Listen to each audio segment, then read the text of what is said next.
1, 2, 1, 2. Test, test. 1, 2. Yarp, yarp, yarp. Okay. I think that's us.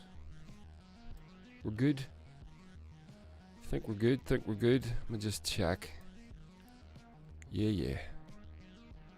1, 2, 1, 2. All the little lights are going the way they should, I think. And the camera's on and all my things are there. Yeah. Let's do this. Okay. Hey everybody. Welcome to the podcast. How we doing? Hope you're well. Yeah, hope you've had a good week. Hope you've had a good few days. There we go. My brother. I can always rely on him to ring me just as soon as the podcast starts. Such as his want.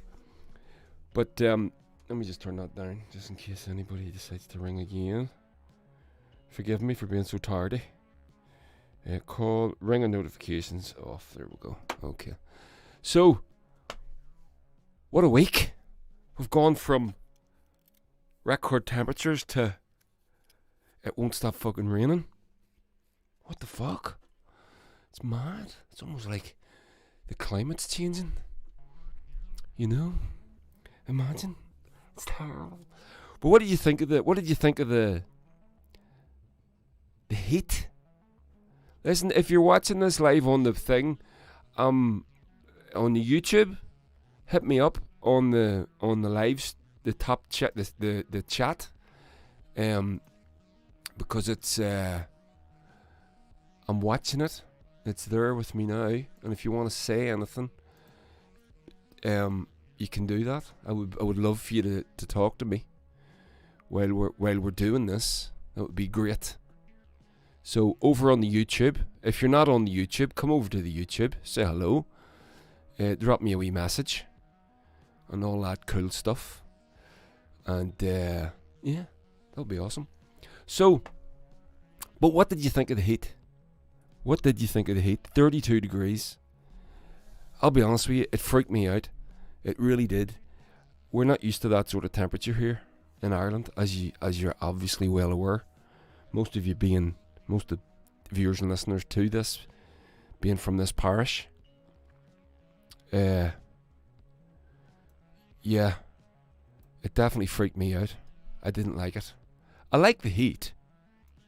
Don't get me wrong. I enjoyed the heat. But 32 degrees, it was too much for here. It's not that it's too much for here. And I was very aware in my head that it wasn't normal. And that's what it was. It wasn't that I don't like it. I do like it. It's just that I was sort of very conscious of the fact that it was unusual for here. And that's what I didn't like. I love the heat. But then, I'm also, when it gets above, because I'm basically pale blue, except in my arms, where I am, roughly the colour of a Middle Eastern date salesman in a Moroccan bazaar. But the rest of me is pale blue, and I've got to go through 3 or 4 stages of white to get to sort of tan. And there's Pete. All right, mucker. There's my friend Peter Graham. If you don't know Pete, go and follow him on Twitter.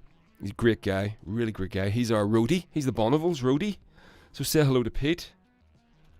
I'll just type that in there, right, mucker, because I don't want to be rude. There we go. It's nice to know. It's nice to know that you're there, Peter. But yeah, so I've got to go through a few stages of sort of to get the pale blue. You know what I mean? Much like the rest of us. So then, when it gets really hot, I don't really function. I sort of shut down. I find myself, I don't drink lager beer, like, bottles of beer and stuff, but a Corona with a lime in it is sort of, and I find myself just drinking boxes of the stuff, just chilling it,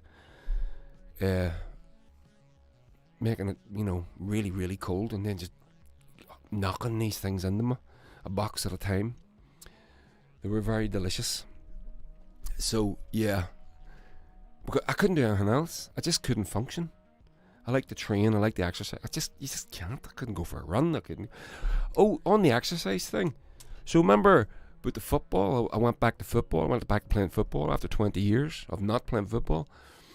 So, and then I decided that I wasn't going to stick with it because my knees fucked up basically, and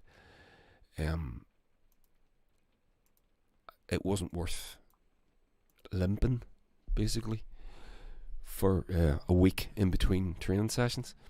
Well, I'm not doing that anymore. I've been going back. I'm not doing an awful lot. I'm staying in goal. I'm a good goal. I'm a goalkeeper. I'm an average goalkeeper, getting better, I hope. And yeah. So I was out last night and played a full game, and then today I come home. Had to ice my knee with an ice pack and stuff. Do a bit of stretching. And then I was out today doing some kettlebells. And I'm walking with no limps, no pains. Maybe a little bit stiff, but not much. So fucking delighted. I'm really, really happy about that, because it was annoying me that it was really bugging me that thought that I couldn't do something, because I'm a bit like that. And so I can do it as long as I have to manage myself. My leg is. I have to strap my leg up. Honest, it's like. I'm like fucking RoboCop on my right leg of all these strappings and gaffer tape to tight the whole things together. But I'm there. I'm playing. I'm doing okay. I'm very happy about it. And I've went to the league. The football team is Oxford United here in Lurgan. So my mate Richie's the manager, coach guy of that.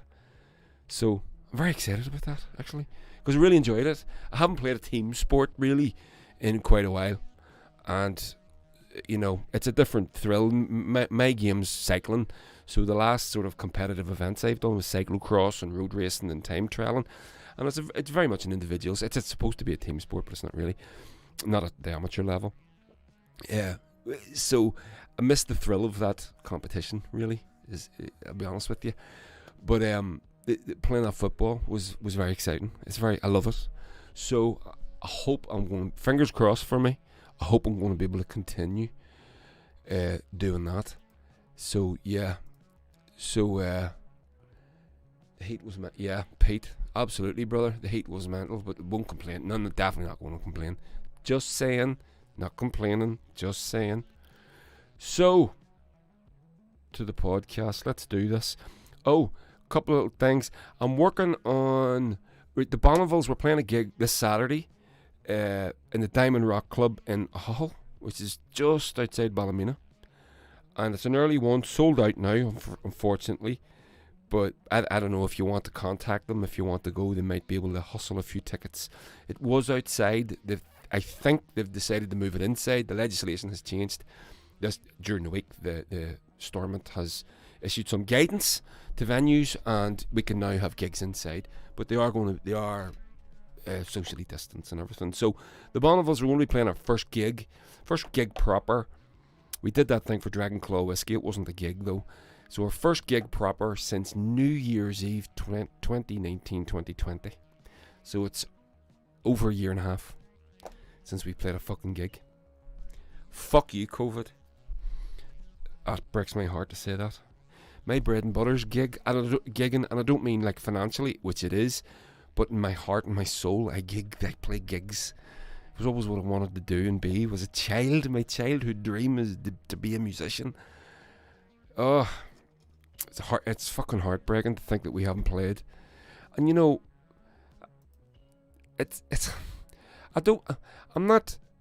hope you don't think I'm being a knobhead here, but we're kind of good at it. We are. We're kind of good. The Bonnevilles are good at what we do. Again, not blowing smoke up my own ass or anything. Self-praise is no praise. But we're good at it. And to not be able to do it, it really has been difficult. It's been difficult for everybody. We're not a special case. Just saying. But we're back at it this Saturday. Then we're playing Stendhal Festival next month. The 14th of August. Stendhal Festival. Get your tickets for that. I believe there's tickets still available. It's an outdoor festival.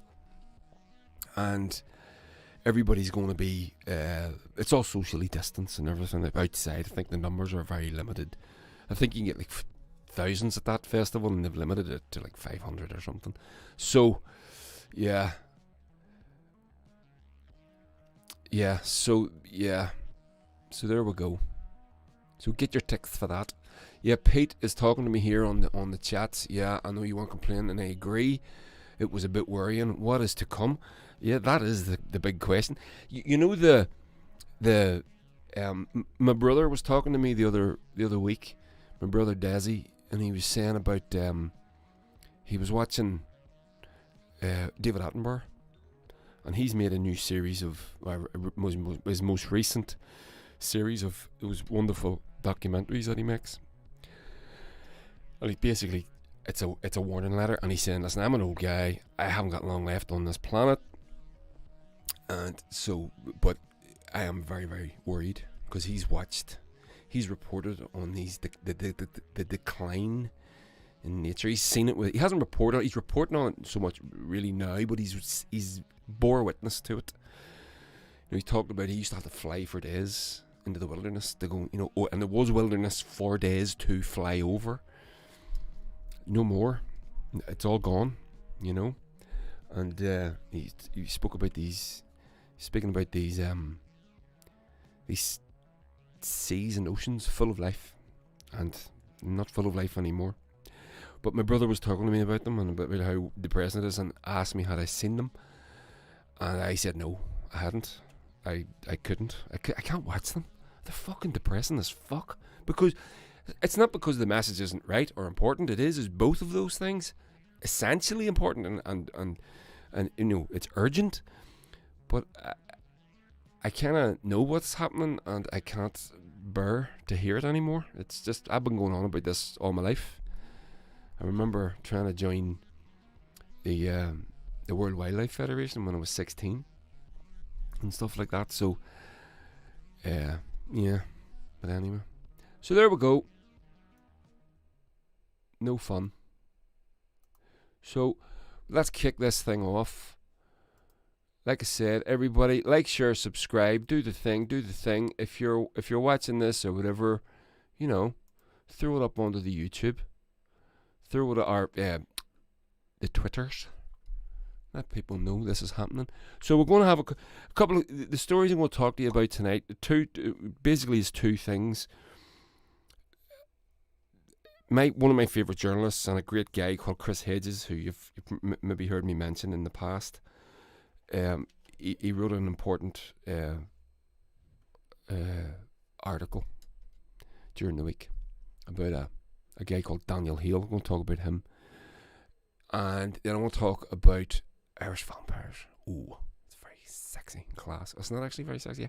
Irish vampires aren't like, they're not like the old Hammer House Suavey McSwavson fucking flying in through your window to raid your daughter, which is what the vampire was. He wasn't really biting her neck. He was, having his way with her.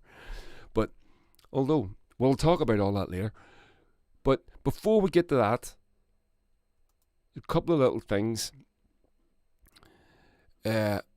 Tonight on RTE1, the BAFTA-nominated, hard-hitting documentary called Totally Innocent about the Ballymurphy massacre is on RTE1 at 9:30 tonight.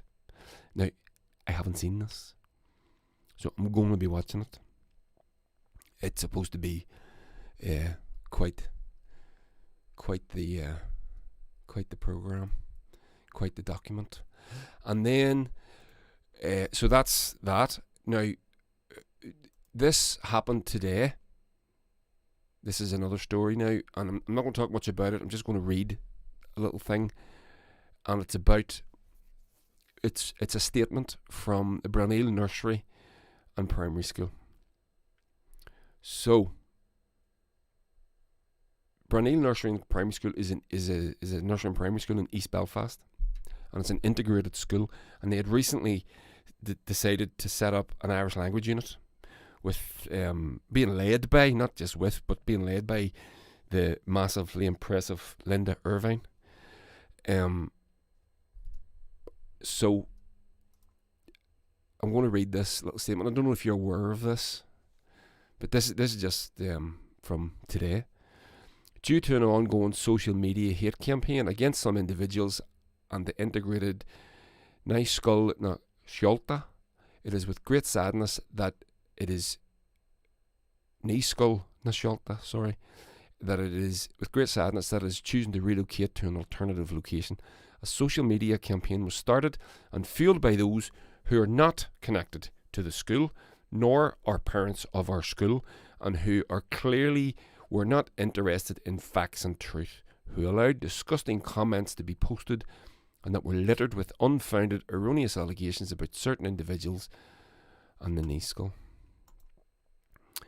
Brunel Nursery and Primary School is not and should never be thought of as a contested space. We are proud to be shared space for all.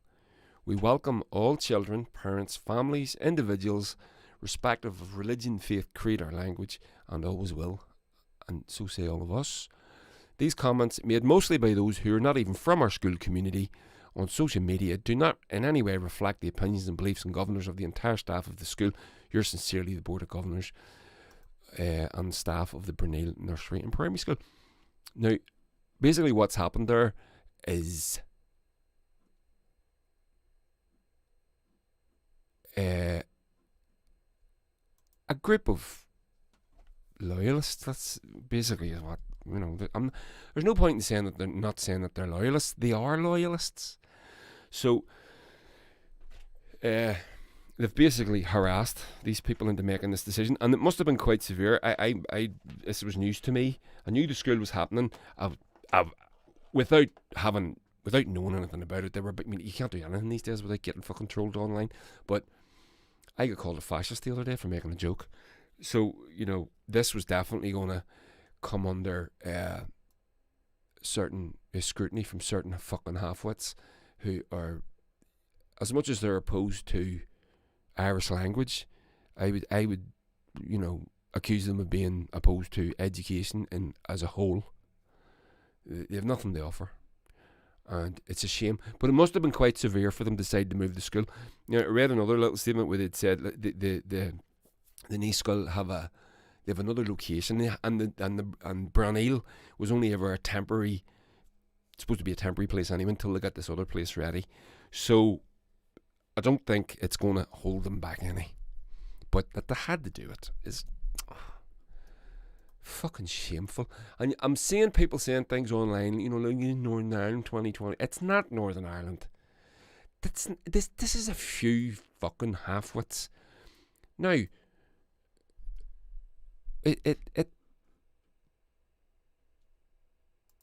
it's not to say that they're not to be taken seriously. And I do, you know, if the people involved with the project, the Naiskull and Brunel, have decided to do this, I back them fully. I'm not second guessing them at all. But, you know, it is a minority of people. But I do remember this now. I remember just on that, well, it's not about that specifically, but I remember talking to a friend of mine in England years ago, and they were saying they couldn't understand how, you know, things that went on here, and they couldn't get their head around it. And I was saying, well, listen, it's not everybody that's involved. It's not, you know, it's a small minority. And I said, well, I don't understand how that happens. How does a small minority take control of a society? And the way I sort of thought of it and explained it to him was, well, it only takes one man with a gun with one bullet in it and prepared to use it to control 1,000 people. You know, it's that simple. And that's sort of that's sort of it's maybe an awkward analogy, but it's the same sort of thing, really, isn't it? You know, it just takes a couple of fucking halfwits to be putting out threats, I don't know what the rumours are, or what it is, the things that they're trying to say, but I can guess. You can too. We know what these people say. We know what they do. So this is not connected, although it is connected. It's connected by sort of round the houses. So I read this today, and I fucking, honest to God, I nearly took a turn in my eye, and I actually put it up on Twitter. That I couldn't believe that this wasn't trending. But But I went back and looked at it again, and then I realised that the article was actually from 1994. Why this come up on my Twitter 20 fucking, what is it? What, somebody do the math. 26 years later. I can't figure that one out. But this is the article. I'm going to read it anyway. The UDA has drawn up a doomsday plan. Loyalist paramilitaries have drawn up a chilling doomsday plan of action against the British withdrawal from Northern Ireland that was claimed last night. The plan was said to have been drawn up over several years by the Ulster Defence Association, the largest loyalist paramilitary group, and includes details of religious trends in many parts of the province. The Belfast-based Sunday Life newspaper published a series of maps showing 4 options on what the territory the UDA believes could hold. Now, the map wasn't on the bloody article. I would have loved to have seen that. I wonder, I'll take a wee look at it now. Again, see if maybe I've missed it. No, it's not there. Ugh. No, and that's a shame. I'd like to have seen what the UDA Brain Trust, what a map, I've always wanted to see what a map drawn with crayon looks like.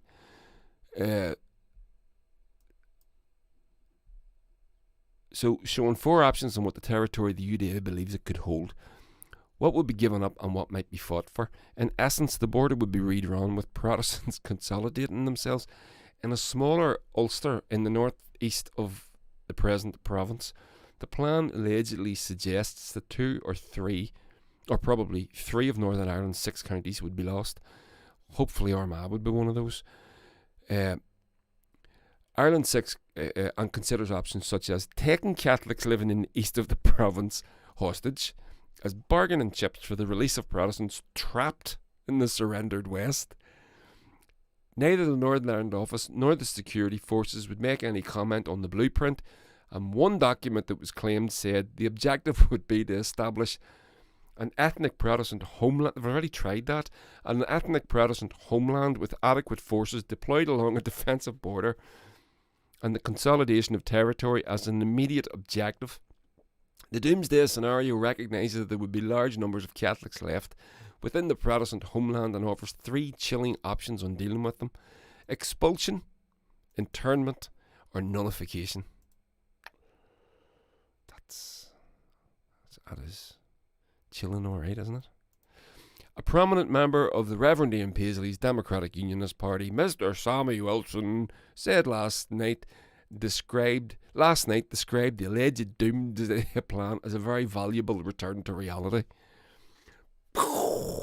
Mind fucking blowing. Now you can imagine, when I read that today, I didn't realise, I had to go, as I said, I had to go back an hour later and then I realised it was 1994 that was published. I don't know why it was reposted, but it was. But even still, that's fucking breathtaking, isn't it? Mr. Sammy Wilson last night described the alleged doomsday plan as a very valuable return to reality.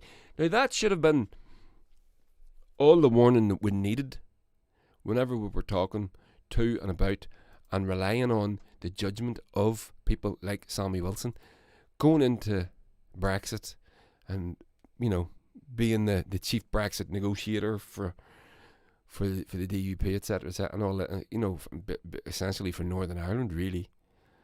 And this is the judgment that these people display. So, yeah. Pete has comment. That's so sad. What kind of people are frightened of knowledge? Yeah, it's with regards to the school. So if you didn't know about that, you know, that's the state of affairs with that school.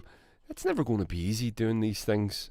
But whenever you're up against sort of bigotry like that, it just makes things harder, doesn't it? It makes things. But they're going to succeed, because that woman, Linda Irvine, is a force to be reckoned with, and I don't reckon that these assholes are going to stop her.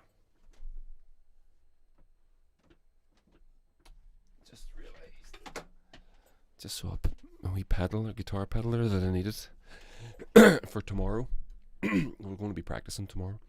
So, that's an interesting little article. I would hope to think that the UDA and loyalism in general I hope to God that it's in a different mental place and not looking to, as they say, expel, intern, or nullify Catholics left within the Protestant homeland.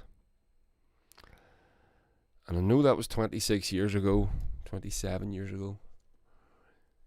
It's still staggering that it was ever happened. And these people are still in business. They're still in business. Sammy Wilson's an MLA, an MP. You know, people will vote for this fucking clown. But there we go. So, we'll move on. So, the article, the main article I want to talk about, and this is, I'll throw up a little picture here on the screen. There she blows.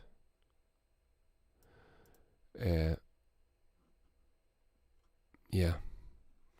So, the article is written by Chris Hedges. And as you know, Chris Hedges is one of the not only great journalists, he's a great thinker. He's actually a theologian. Now, I'm not a person of religion, but I do respect genuine. Or I'm not a person of faith, I should say, but I do respect genuine, decent people, no matter their faith, that have that are believers, and I do respect it a lot, actually. And I do believe that within those manuscripts and within those teachings, there's a massive wisdom to be found, whether it's the Quran or the Bible or the Torah or the books from teachings of Buddha, though he doesn't claim to be a god or a religion, but or whatever.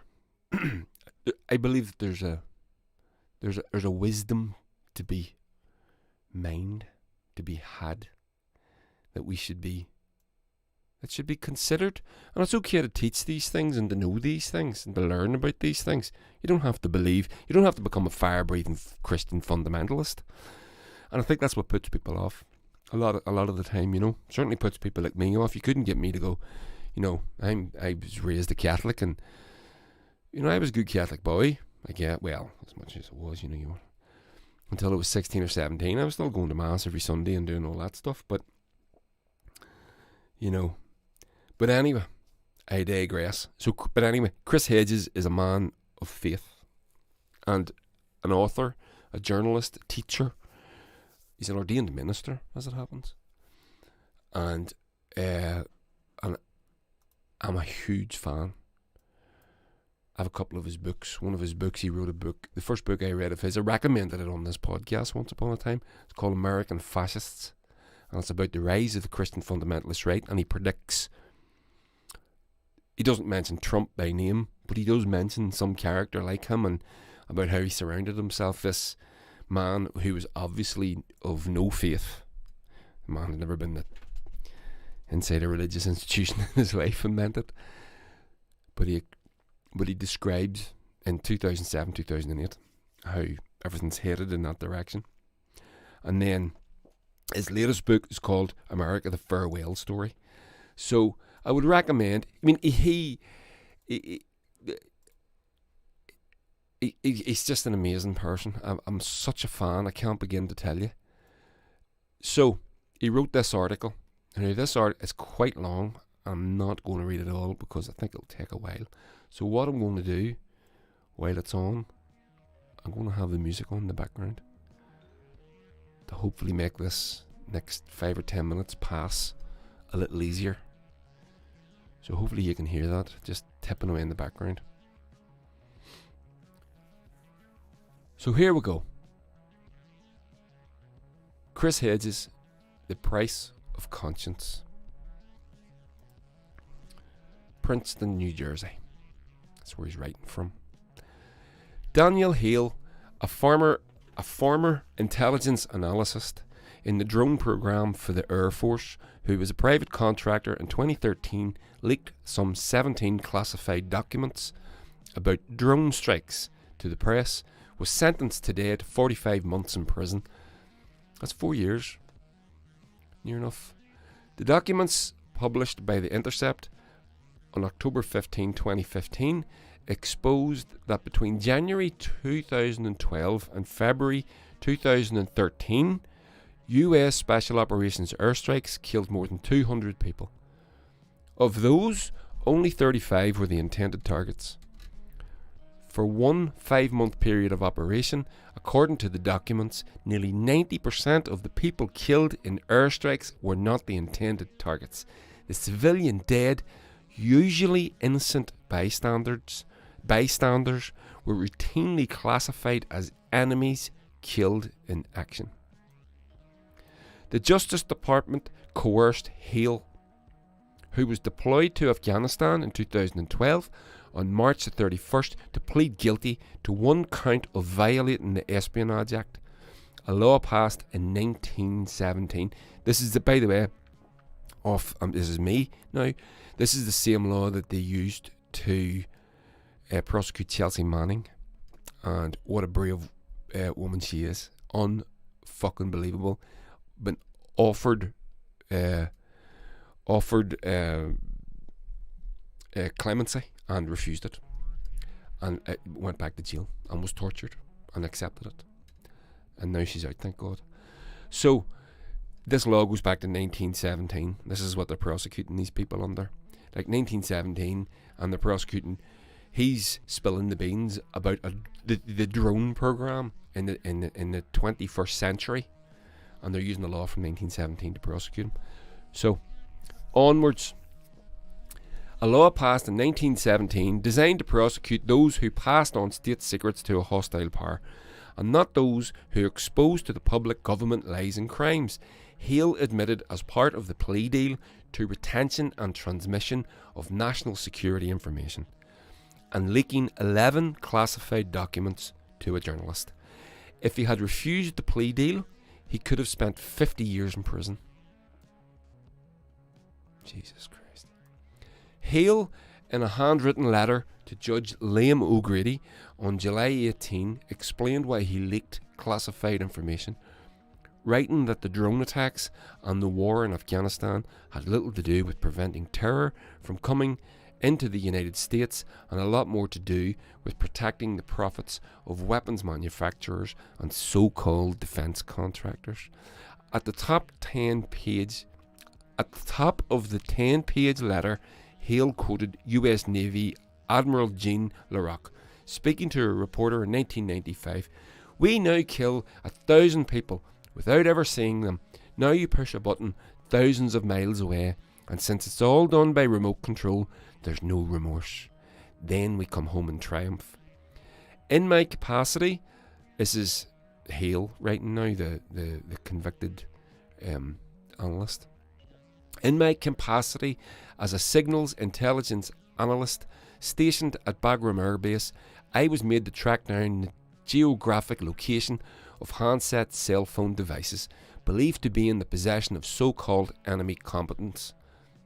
Hale explained to the judge to accomplish this mission required access to a complex chain of globe-spanning satellites capable of maintaining an unbroken connection with remotely piloted aircraft, commonly referred to as drones.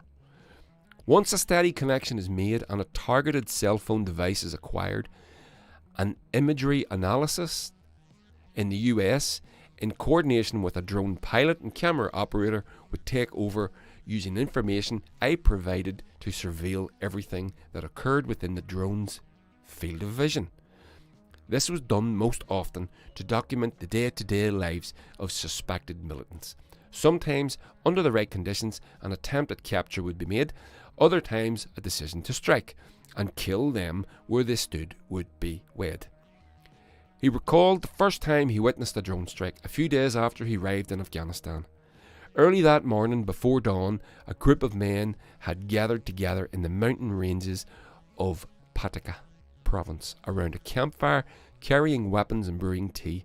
He wrote that they carried weapons with them would not have been considered out of the ordinary in the place I grew up, much less within the virtually lawless tribal territories outside the control of the Afghan authorities, except that among them was a suspected member of the Taliban, given away by the targeted cell phone device in his pocket. As for the remaining individuals to be armed of military age and sitting in the presence of an alleged enemy combatant was enough evidence to place them under suspicion as well. Despite having peacefully assembled, posing no threat, the fate of the now tea-drinking men had all but been fulfilled.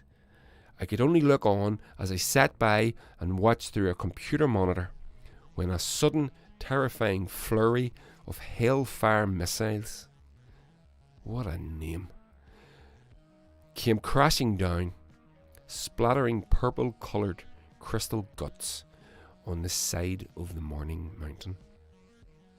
Jesus, what? Let me read that again.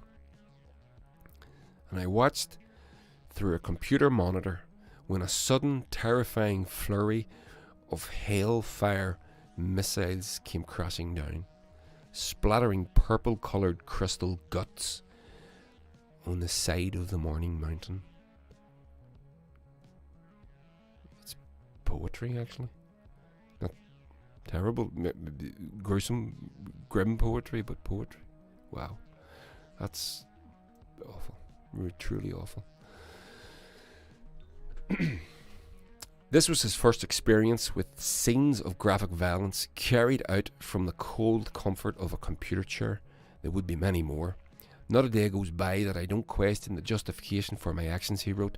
By the rules of engagement, it may have been permissible for me to have helped to kill those men, whose language I did not speak, customs I did not understand, and crimes I could not identify.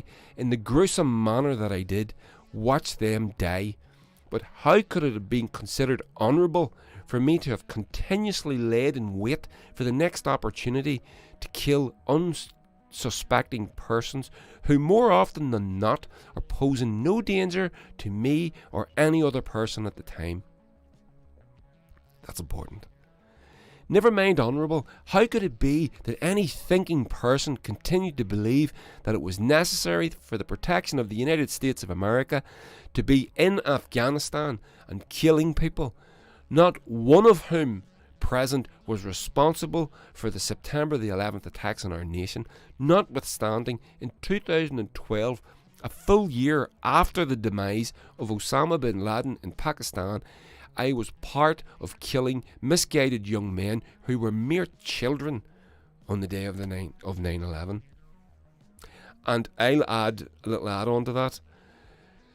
When Chris Hedges talks about the killing of Osama bin Laden, and Chris Hedges is an American, he doesn't call it the killing of Osama. He calls it the assassination of Osama, the murder of Osama bin Laden. Because Osama bin Laden was unarmed. And whether you think Osama bin Laden was a good guy or a bad guy, whatever, I mean, clearly he was a fucking lunatic. But you're supposed to have due process. The law is supposed to mean something. And these countries, the USA, Britain, among them, chiefly among them, go on about the rule of law and democracy and, and with their propaganda, especially American truth and justice in the American way, all that crap. Does this sound like truth and justice? It's definitely the American way, though. So, we'll read on. Listen, this article is long. I'm not going to read it all. So, I'll just, So, he and other service members were confronted with the privatisation. Remember I was talking about the privatisation of war, about the Biden administration has withdrawn troops from Afghanistan, but who's staying in there's 24,000 private contractors. Now, they're not all well diggers. They're not all bricklayers. Okay? They're soldiers. There are some people doing those jobs, but they're mostly soldiers, make no mistake. So, on with this. He and other service members were confronted with the privatisation of war, where contract mercenaries outnumbered uniform-wearing soldiers 2 to 1 and earned as much as 10 times their salary. Meanwhile, it did not matter whether it was, as I had seen, an Afghan farmer blown in half, yet miraculously conscious and pointlessly trying to scoop his insides off the ground, or whether it was an American flag-draped coffin lowered into the Arlington National Cemetery to the sound of a 21-gun salute, he wrote. Bang, bang, bang. Both served to justify the easy flow of capital at the cost of blood, theirs and ours. When I think of this, I am grief-stricken, and I am ashamed of myself for the things I've done to support it. He described to the judge the most harrowing day of my life that took place a few months into his deployment, when a routine surveillance mission turned into disaster. For weeks he had been tracking the movements of a ring of car bomb manufacturers living around Jalalabad, he wrote. Car bombs were directed at US bases and had become increasingly frequent and deadly problem that summer. So much effort was put into stopping them. It was a windy and clouded afternoon when one of the suspects had been discovered headed eastbound, driving at a high rate of speed. This alarmed my superiors, who believed he might be attempting to escape across the border into Pakistan. A drone strike was our only chance, and it had already begun lining up to take the shot, he continued. But the less advanced Predator drone found it difficult to see through clouds and compete against strong headwinds. The single payload MQ-1, I guess that's the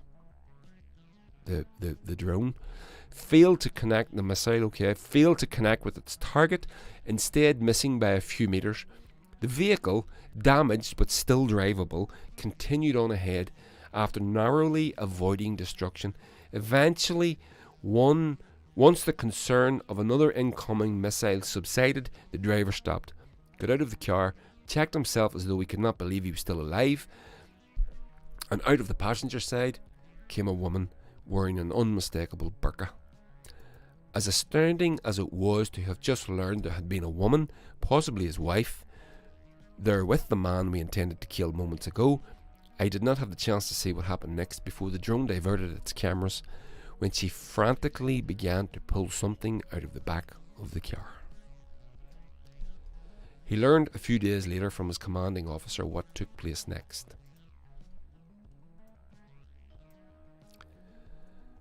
There indeed had been the suspect's wife with him in the car, he wrote, and in the back were their 2 young daughters, aged 5 and 3 years old.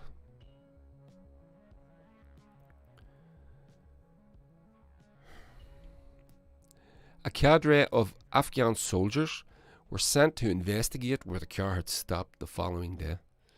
It was there they found them placed in the dumpster nearby. The eldest was found dead due to the unspecified wounds caused by shrapnel that pierced her body, and the younger sister was alive but severely dehydrated. As my commanding officer relayed this information to us, she seemed to express disgust, not for the fact that we had errantly fired at a man and his family having killed one of his daughters, but for the suspected bomb maker having ordered his wife to dump the bodies of their daughters in the trash so that the 2 of them could escape more quickly across the border. Now, whenever I encounter an individual who thinks that drone warfare is justified and reliably keeps America safe, I remember that time and ask myself, how could I possibly continue to believe that I am a good person deserving of life and the right to pursue happiness?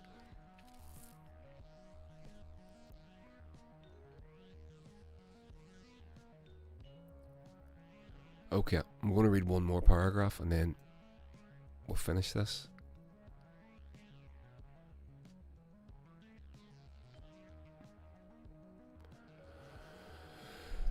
One year later, at a farewell gathering for those of us who would soon be leaving military service, I sat alone, transfixed by the television. While others reminisced together, he continued, on television was breaking the news of the President giving his first public remarks about the policy surrounding the use of drone technology in warfare. His remarks were made to reassure the public of reports scrutinising the death of civilians in drone strikes and the targeting of American citizens. Remember now, the Obama administration killed an American citizen with a drone strike. You know about that, right? Don't you? You know all about that. No, you've never heard of that. No, of course you haven't. Why would you? Why would they tell you that? So, the President said that a high standard of near certainty needed to be met in order to ensure that no civilians were present. From what I knew of the instances where civilians plausibly could have been present, those killed were nearly always designated enemies, killed in action unless proven otherwise. Nonetheless, I continued to heed his words, as the President went on to explain how a drone could be used to eliminate someone who posed an imminent threat to the United States, using the analogy of a sniper, of taking out a sniper with his sights set on an unassuming crowd of people. The President likened the use of drones to prevent a would-be terrorist from carrying out his evil plot, but as I understood it to be, the unassuming crowd had been those who lived in fear and terror of drones in the skies, and the sniper in this scenario had been me. I came to believe that the policy of drone assassination was being used to mislead the public and that it keeps us safe. And when I finally left the military, still processing what I'd been part of, I began to speak out, believing my participation in the drone program to have been deeply wrong. Hale threw himself into anti-war activism when he left the military, speaking out about the indiscriminate killing of hundreds, perhaps thousands of non-combatants, including children. And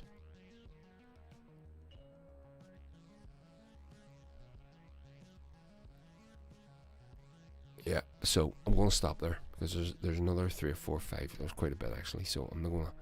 So just on to finish it, the general that was that Hale quoted from 1984, saying that the remote nature of the warfare that was being carried out would depersonalise the war. This hasn't happened. Drone operators are getting PTSD, and they're now having trouble recruiting them because it's just as harrowing as you can imagine from this man's testimony. So he just says here, depression is a constant. The telltale signs of a person afflicted with PTSD and depression can often be outwardly observed and practically universally recognisable. Hard lines set about the face and jaws.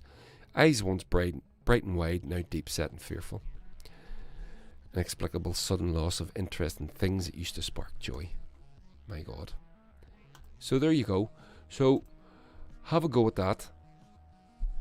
I'll put the link in the show notes, and so that's where we are. But this, so McHale has been sentenced to 4 years in jail. He took a plea deal to get that. Now, as it said in the article there, the same. It was a law from 1917. The 1917 is when the US entered World War I. So that law was brought in for that reason. The way it works, so for example, here's a thing you may not know from around the same era, and for the same reason, the Spanish flu is called the Spanish flu. Why is it called the Spanish flu? Well, because it originated in Spain, didn't it, Andrew? No, it didn't. It originated in an American army base in Kansas, I believe. The reason it's called the Spanish flu was because Spain was neutral during the war, and there was no restrictions on the reporters on what they could report.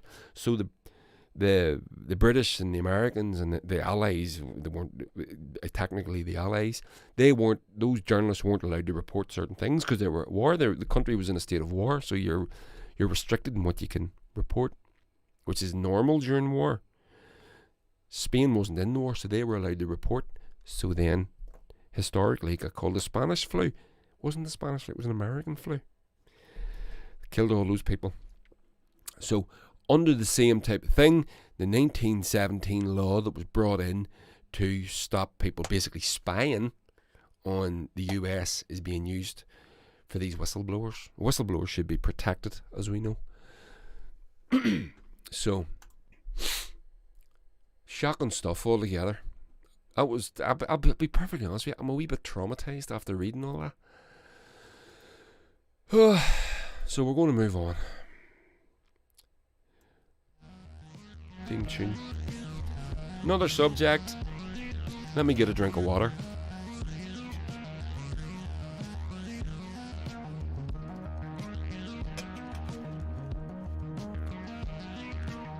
Irish vampires. Oh yeah. Now, we here in Ireland know all about vampires, but we did not. We invented them, but the vampire is common across the world, across all ancient cultures. There's a vampire-y type character, and they've all got their own particular traits and flavours, and you know, they all got their own national characteristics, I guess is what you could call it. But and Ireland is no different. We have our own vampire. So I'm going to take that picture off the screen because it's very. And I did have, by the way, I had a little interview with Chris Hedges teed up. Do you know what? I'm going to do that. I'm going to play that first. So this is the great man Chris Hedges talking about that very article. Sorry, I've just sort of I missed this. It's only a couple of minutes, so you can have a listen to this and tell me what you think. And a watch.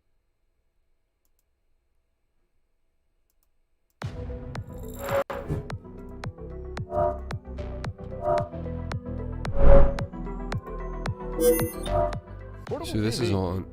Come watch with me. This is on RT. Joining us now is Pulitzer Prize-winning journalist Chris Hedges, who actually is the person who turned us on to this story. He wrote a column about it last week, which I thought was extremely strong. It has a lot of people, a lot of Americans thinking about this. Chris, we bring you back in now. Maybe a more specific question is about this comment by the judge where he says, or seems to imply anyway, that, look, what you did was right because it appears the government was lying, but you were wrong to reveal or steal these documents. What do you make of that logic?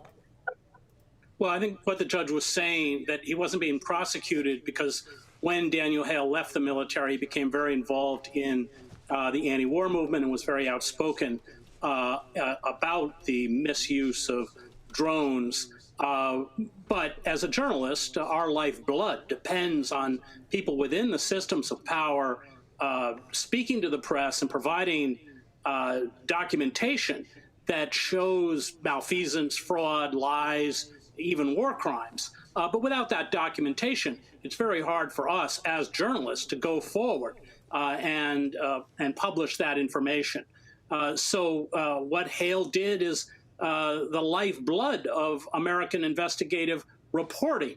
But we have seen an assault now on whistleblowers ramped up under the Obama administration. Obama prosecuted 8 whistleblowers under the Espionage Act, which is not an act designed to shut down whistleblowing. It is an act written in 1917 to prosecute people who give government secrets or classified information to a foreign power. So it's really the misuse of the Espionage Act, which has been continued. But Obama's 8 uses of the Espionage Act, that's more than all administrations since 1917 combined. And Hale is another victim to that. So, of course, John Kiriakou and Drake and all sorts of people who have attempted. In the case of Kiriakou, it was about torture. In the case of Daniel Hale, it's about hundreds, perhaps thousands of non-combatant casualties from drone strikes.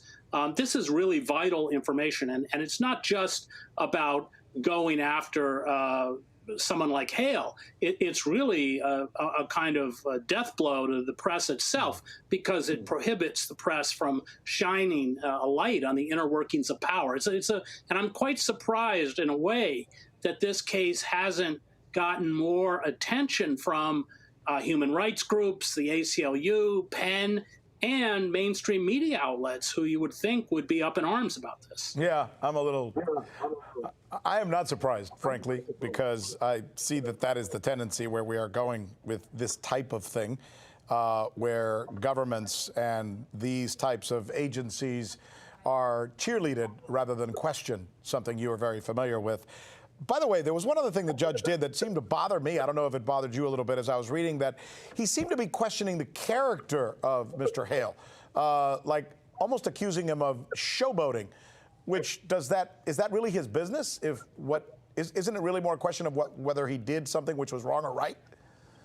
Yeah, no, I did, like you, feel that he crossed a line there into kind of wanton character assassination or gratuitous character assassination, which had nothing to do with the case. So yes, I felt the same way you did on that. Is there anything to learn from this that will help us down the line, Chris? Well, there were many of us who came out of the Middle East. I spent 7 years in the Middle East. I was the Middle East bureau chief for the New York Times, who were very outspoken against the invasions of Iraq and Afghanistan for precisely this reason.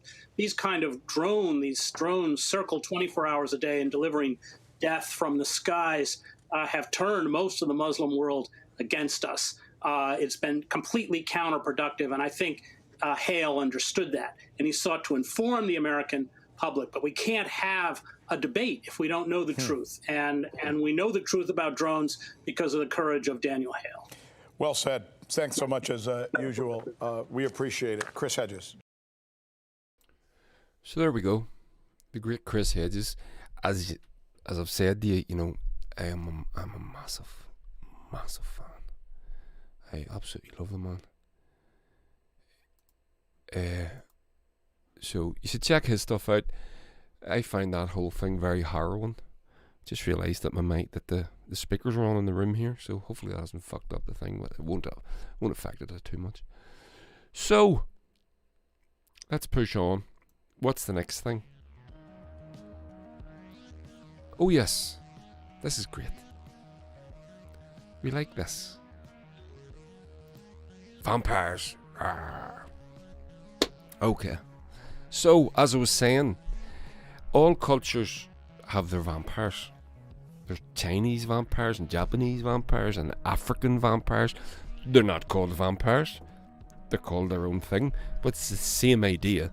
This blood-sucking creature that comes out at night. And these things, the modern Western European vampire is it comes from this idea of purity, the idea of purity of your essentially your daughter. So the guy that we have from the Dracula, the novelization by Bram Stoker, an Irishman. I'll read about that. It's about this purity, keeping your daughters pure and all this sort of stuff, which is absolutely fascinating. So, here's a great article, and I'm going to read it out to you, and it's brilliant. And it's called The Irish Road Trip. The website is called The Irish Road Trip. That's where this headline is from. On where am I? Here. So that's where this headline is from a website called theIrishRoadTrip.com. And it's now we have a connect. The Bonnevilles have a connection to Abertach. Dun, dun, dun. Yes, we do. This is brilliant. I fucking love this. So I'm going to play you a trailer for a movie that we have a song in that features this guy. So, Abertach, the terrifying tale of the Irish vampire. And when I put this up today, Sarah O'Neill, the artist, who I follow on Instagram and Twitter, she's fantastic. I spoke about her a few weeks back. She lives up there in the North Coast, and she went to visit where he's allegedly buried, this guy. So she says that if we're ever up there again, which we will be, obviously, she'll let us know where to go to go and find this dude, where he's supposed to be buried. So I'll read you the story about Abertach and then play something really class. So, the terrifying tale of the Irish vampire. When I was a kid, there were two tales from Irish folklore that terrified me. The one about the banshee. Everybody knows about the banshee, right? You all know about that. I know everyone knows about the banshee. And the story of Abertach. Now, if you've ever heard of Abertach, it's the Irish vampire, one of the fiercest of the very many Irish mythological creatures. And Ireland, like many countries, is home to various tales and legends of terrifying creatures and spirits. None scared me as much as when I was growing up as the one about Abertach.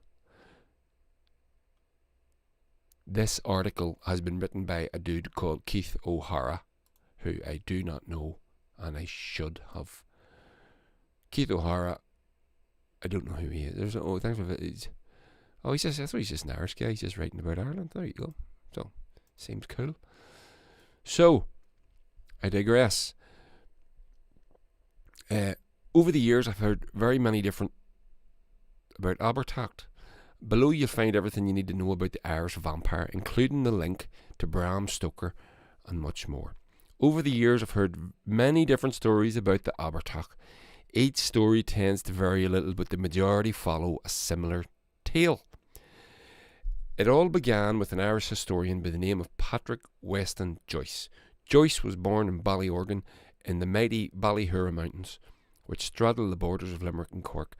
One of the many books penned by Joyce was published in 1869 and was titled The Origin and History of Irish Names and Places. And inside the pages of this book, that the world was first introduced, it was inside this book that the world was first introduced to the Abertach. So there's a couple of different versions of this, so I'm going to hit you with them now, right? Very short, don't worry. I'm not going to be waffling on for hours. In this book, Joyce tells of a parish in Derry called Abertach. It really should be called Laugh Taverty. That's very. I'm struggling with that one. It's in this parish that there stands the monument of Abertach. In the book, Joyce states that Abertach is another word for dwarf. There is a place in the parish of Errigal in Derry called Abertach, but it ought to have been called Abertach, or Lacht, or Sepulchral Monument of the Abertach or dwarf. I wish I had read this before I fucking started, because there's obviously a couple of fucking tongue twisters in this one. He explains the dwarf was a cruel creature and that it possessed a powerful type of magic, and those who were terrorised by the Abertach soon had their prayers answered. The battle begins. A local chieftain, some believed that this was the legend Fionn MacCumnall, who killed the Abertach and was buried him upwards nearby. The locals thought their luck had changed. However, the very next day the dwarf was back, and he was twice as evil as he'd ever been. The chieftain returned and killed the Abertach for a second time, and proceeded to bury him the same as before. Surely this was the end. Alas, the dwarf escaped his grave and spread his terror across the whole of Ireland.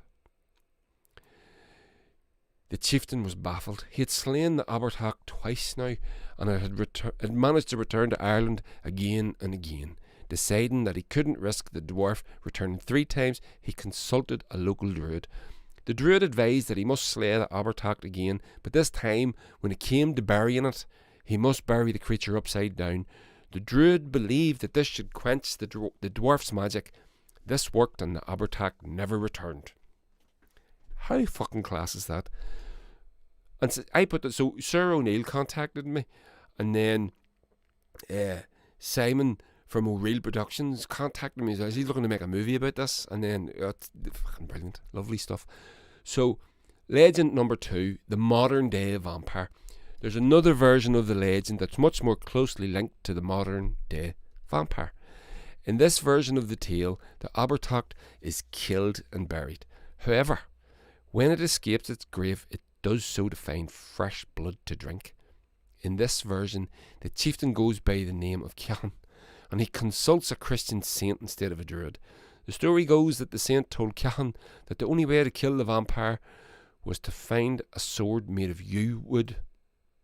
Oh, I wish I had my book out here about trees. Shit, I could have told you what the significance of yew wood was. Bollocks.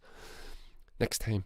The saint advised Cahan that once the Abertach was killed, he would need to bury him upside down, and that he would need to find a great stone to lock it in for good. Brilliant. Cahan is said to have killed the Abertach with ease. After burying it nearby, he had then left the great stone and placed it over the newly dug grave. That's fantastic. I bet you the yew wood is like, that's the tree that Christ was crucified on, or something like that. There's going to be something like that.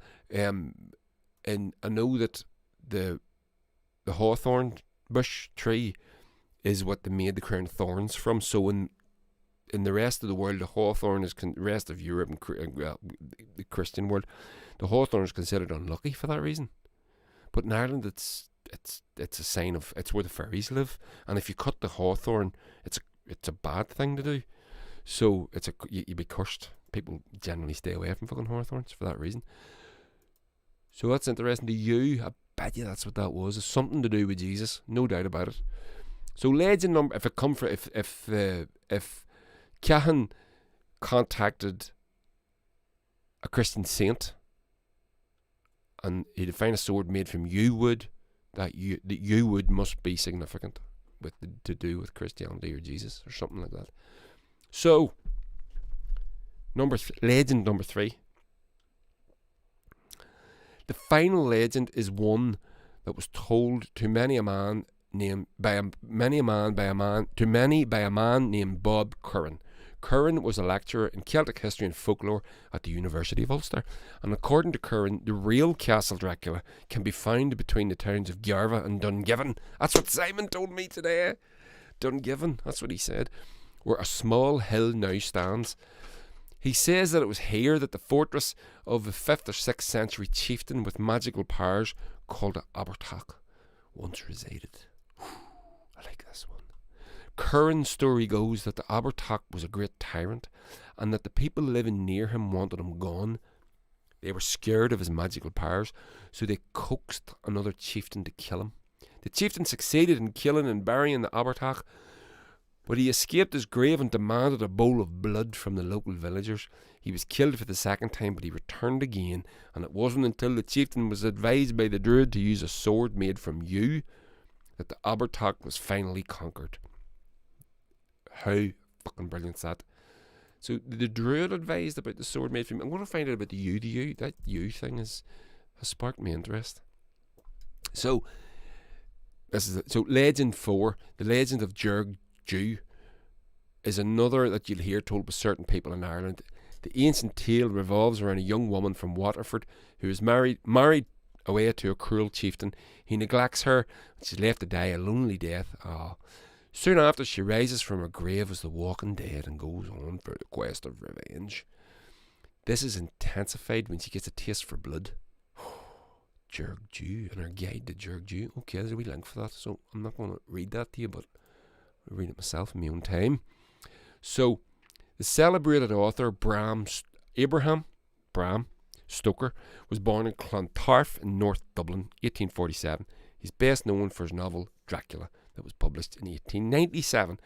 It was in this book that the world was first introduced to Count Dracula, the original vampire. In a nutshell, Dracula tells the story of the vampire's quest to move from Transylvania to Romania in England. Why did he want to move? To find new blood to drink and to spread the undead curse, of course. Now, although Bram Stoker was from Ireland, it's believed that he drew the inspiration for the book from elsewhere. It's believed that much of the inspiration for the novel was spurred on from a visit Stoker made to an English coastal town of Whitby in 1890. However, many believe that Bram Stoker's Dracula drew inspiration from many of the tales of the undead that can be found in Irish folklore. Other historians believe that Dracula is inspired by Vlad the Impaler. We all know about that. Isn't that brilliant? I love that stuff. So, I said to you earlier on that we have a link, as in the Bonnevils. So what I'm going to do, so a couple of years back we were asked, would we be so kind as to let a movie use a song of ours called Long Runs the Fox. And we're told it's a horror movie based in Northern Ireland, north of Ireland, and the 6 counties, whatever you want to call it. We were like, of course. So we agreed terms, as you do. And we never heard no more about it for quite a while. Then we got notification that the movie was due. It was called The Boys from County Hell. And what was it about? Your man, the Abertach, the very one, the very same fella. Very same fly. So here's the trailer. So if you're listening to this, you may not get this on the podcast, but if you're watching it, if you and I'm hoping fucking YouTube don't copyright strike me for this. I'm not. It's an advert for a movie. I'm not getting anything out of this. I'm not. So don't be a dick. So we ended up getting the closing credits. We get that drop at the end. It was fucking brilliant. I won't. The movie was fantastic. You'll recognise some of the people in it, most notably the girl that plays Orla from the Derry Girls. She's in it, and our friend Connor Keys told us, the comedian, that he was up for that role originally. I think, or maybe not that role, but one of the roles. And he didn't. He said, he was telling me the other week. He says, I didn't take it very seriously. I thought it was just my mate fucking about, and he ended up making this big Hollywood movie. So Connor went anyway. So, check this out. The Boys from County Hill, the trailer.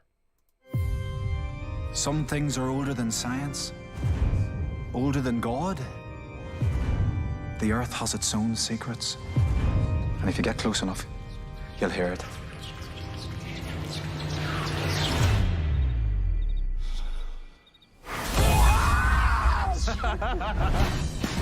Haven't you guys got anything better to do? Nope. No, we don't. This land belonged to Abertach. He drained people's blood and drink it like water. Like Dracula. Fuck Dracula. I'd love to know if there's actually anything under there. We'll find out soon enough.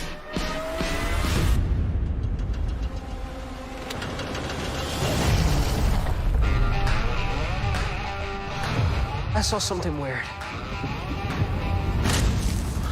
Whose foot's that? Fuck this, I'm out!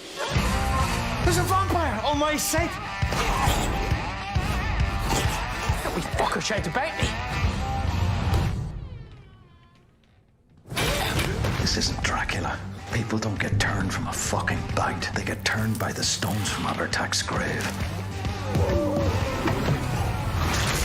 Fucking move, will you? We need better weapons. Are there any ideas in there? What about sunlight? I mean, that is the #1 vampire killer. Burn, you bastard. Oh, shit. If Abertach binges all night, the whole town's gonna be dead as fuck. I moved to the wrong fucking town. You're shite!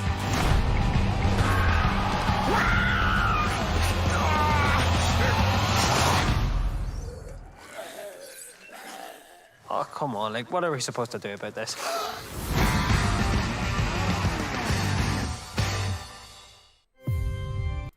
How fucking brilliant is that? So that was supposed to get released in the cinema, and fucking COVID fucked it all up, and we never got to go. And we got invited, and there was going to be a premiere and everything in Belfast. And, Jesus Christ, it was going to be brilliant, boys. And we never got to go. They never got to have it. Apparently, now they're still intending to having it because it got a soft release. It got released online for a bit, and then it got, so they're still intending on doing it, I believe. But I really don't know. I mean, as the longer time goes on, the longer time goes on, it's looking, it's less likely, isn't it? But isn't that the trailer's brilliant. The movie's fucking fantastic. You have to watch. Oh my God, I loved the film. And it's a horror, comedy horror, sort of a thing. But we get a great, the Bonnevilles get a great track, and we get the drop at the end when the credits. We get that bit at the end. Won't tell you what happened. I'm fucking down to tell you. I really am, but I'm not gonna. That was brilliant. So check that out. The film, I don't even know if I've said it. The Boys. It's called The Boys from County Hell. And we all, those of us that live in Armagh, we know the County Hell is Tyrone, because they keep baiting us at football. So that's an appropriate name. So The Boys from County Hell. There you go. Check that out. You can get it online. You can rent it online. So you should do that. These guys got really fucked with COVID because they had the bloody film made ready to go and they got screwed over. So go and rent the movie online. Do the thing. Boys from County Hell. That was April 22nd, 2019, for fuck's sake. So it's on Nightstream. You can get it there. You can check it all out. I've got it playing there on the screen. It's absolutely brilliant. I couldn't recommend it more. The actors are fantastic. The fucking soundtrack is world class, obviously, because the Bonnevilles is in it. But go and check that out. So that's sort of the culture-y bit, right? But they're going to do another wee bit of, just real quick. This is the last bit of culture that we're going to do. I'm going to let the movie play away in the background because it is kind of connected. We're near done here. Did I throw up? Oh no, I didn't want to turn the movie off. There we go. We'll turn that down. Turn that off. I want you to do me a favour. Just get... yeah. So there we go. So I want you to go... If you're on Twitter or Instagram or on social medias, Facebook no doubt, I want you to go and have a look for these guys called Neolithic Ireland. They've only just started this little Twitter account and I've started to follow them. And I can tell from their posts that they're labouring under a great passion. And we need to get the Neolithic sites of Ireland protected for this reason. Let me show you this.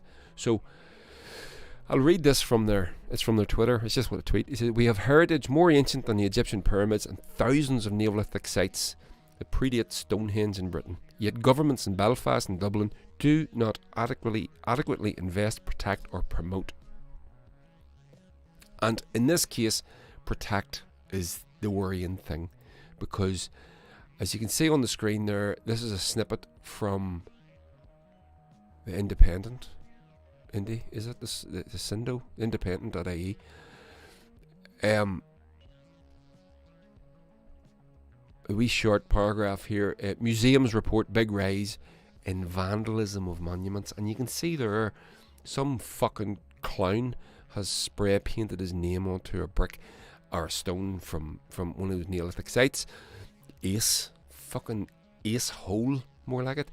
And I saw another one during the week. It would happen. Somebody like Decky was here or some shit like that. Real bullshit.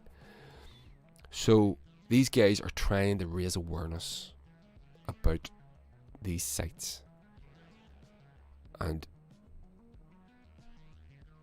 that's it. So dismay after Neolithic cairn damage at Loch Crew. That was the first one I seen. The historical neglect of Neolithic sites by consecutive governments in the north and south. No. Increase in vandalism.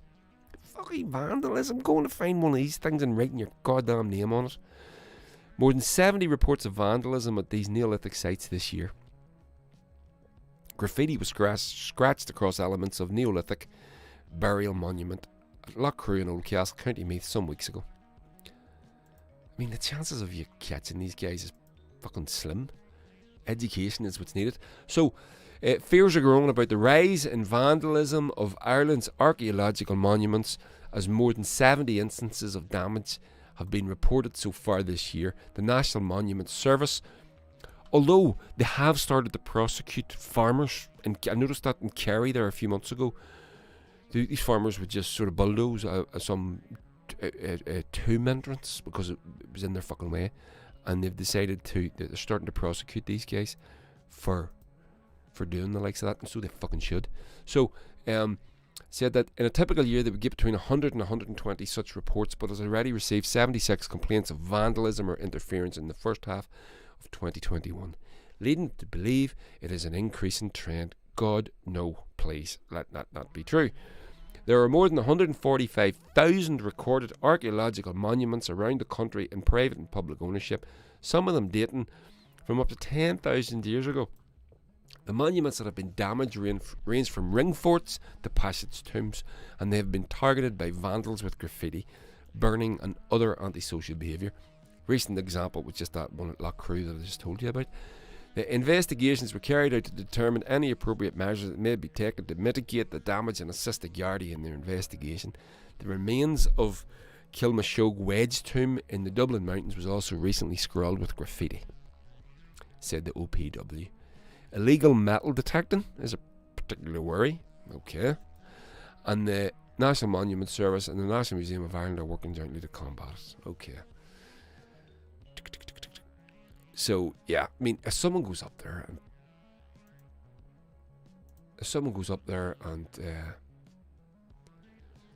you know, graffiti's a rock, essentially. There's not much you can do about it at the time unless you catch them red-handed. The chances of that are pretty fucking slim. So, yeah, it's terrible. It's really bad. So we need to not be doing that shit, because it's really basic. We really basically need to not be doing that. I'm going to put the Boys from County Hale back on because it's class. It is connected. You know, Abertach. There's a monument that he was buried fucking head first into. So, that's me. I'm all done. I hope you enjoyed it. Please like, share, subscribe. Be cool. Stay in touch. And I'll catch you next week. Take care, everybody.